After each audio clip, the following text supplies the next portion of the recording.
नवमोऽध्यायः निशुम्भवधः ध्यानम्। ॐ बन्धूककाञ्चननिभं रुचिराक्षमालां पाशाङ्कुशौचवरदान् निजबाहुदण्डैः बिभ्राणमिन्दुशकलाभरणन् त्रिनेत्रमर्धाम्बिकेशमनिशं वपुराश्रयामि। राजोवाच विचित्रमिदमाख्यातं भगवन् भवता मम देव्याश्चरितमाहात्म्यं रक्तबीजवधाश्रितम्। भूयश्चेच्छाम्यहं श्रोतुं रक्तबीजे निपातिते। चकार शुम्भो यत्कर्म निशुम्भश्चातिकोपनः।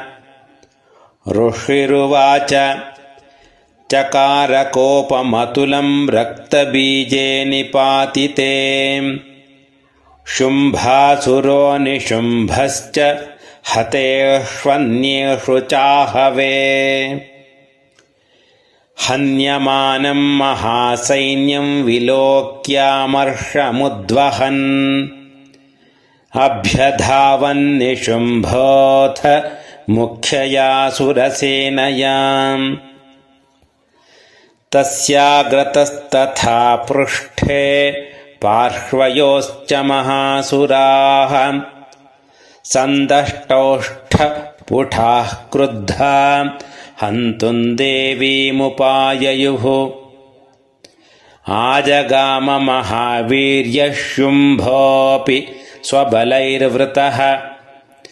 निहन्तं चण्डिकां कोपात् कृत्वा युद्धं तु मातृभिः। ततो युद्धमतीवासीद्देव्याः शुम्भनिशुम्भयोः। शरवर्षमतीवोग्रं मेघयोरिव वर्षतोः। चिच्छेदास्ताञ्छरांस्ताभ्यां चण्डिका स्वचरोत्करैः।